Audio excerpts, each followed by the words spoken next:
Hello, my name is Xana and I'm autistic, and this video is about 10 signs that you might be autistic too.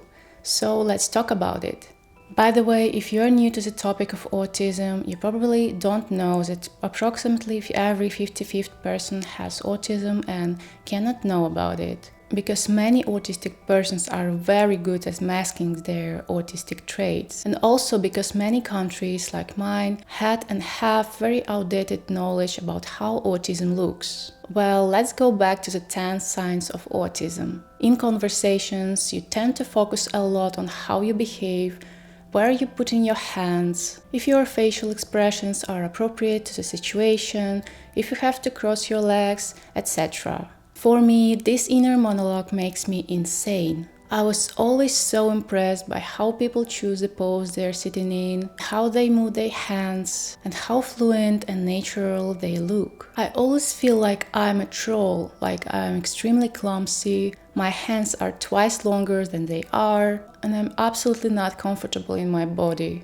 I even have to control my facial expressions to look appropriate to the situation. For example, even if I'm interested in the conversation, I can forget to show with my face that I'm in attention. You always feel like you're playing a role. In order to fit in, you tend to find yourself not being yourself, but mimicking your opponent, trying to decipher which person you have to be now, maybe acting weird and clumsy and not feeling like you're in your skin. You might have problems with self-identity. Regarding the previous trait, when I said that autistic people might not act like themselves, there might be a problem with understanding what our true selves look like in general. Partially it is happening because of the constant masking, which is a coping mechanism to hide our autistic traits in public in order to fit in. Many autistic people feel like they don't know who they are and how they are perceived by others. I've been feeling like a blank page for my whole life, and even noticing that I behave absolutely different and unnatural with every person, I understand that I can tell what are my natural behavior and character without all this mimicking and mirroring thing.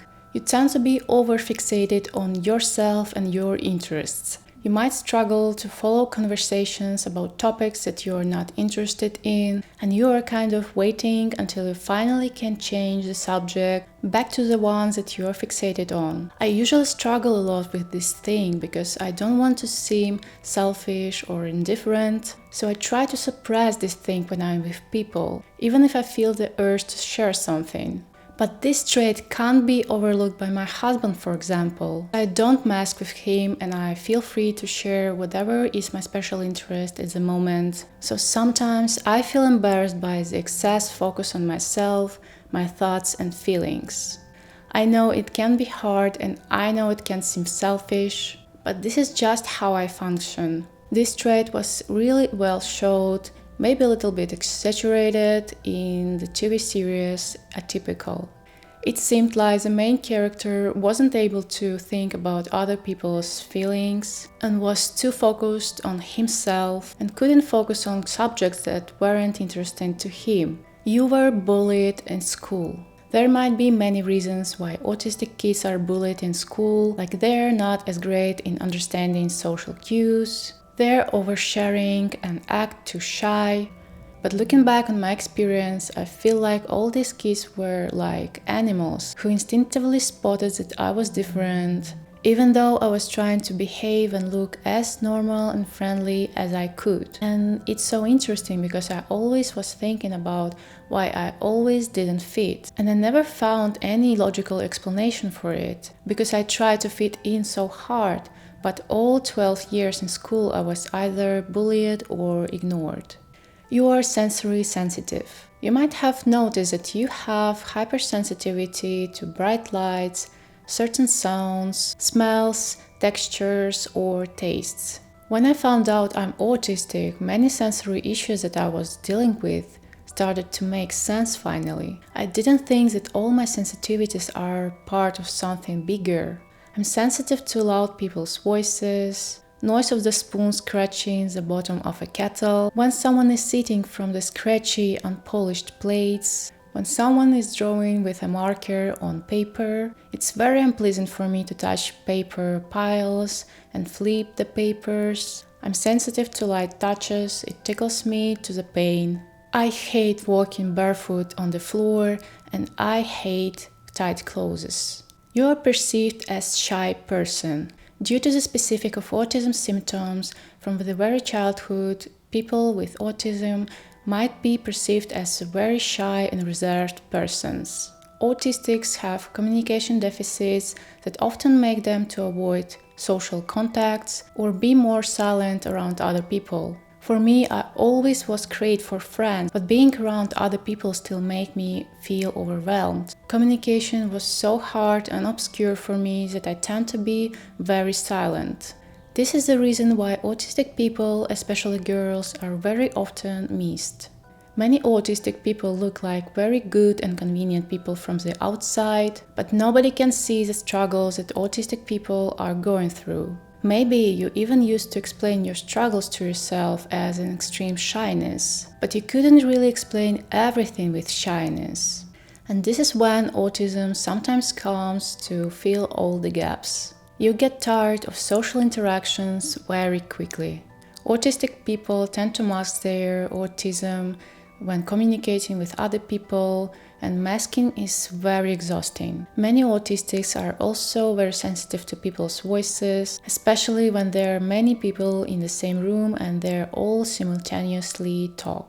When autistics are experiencing social stress, they might show such symptoms as avoiding eye contact, speech become monotonous, lack of facial expressions. It becomes hard to keep attention on a subject. It's like they're turning off from the reality. They're stopping participating in conversations and they might feel irritated.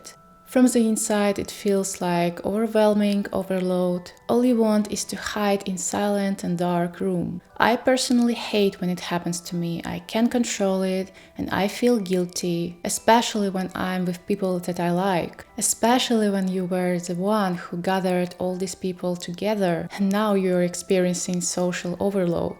You might have poor emotional response. You find it hard to express and share emotions when you're talking with other people. You might have noticed that you have to think what facial expression is more suitable for the situation, and you consciously control it all the time. For me, the subject of emotions is very painful because I not only can't naturally express emotions in conversations, I almost don't feel any emotions besides very expressed emotions of happiness or sadness and nothing in between. It is called alexithymia. I have a separate video about it on my channel.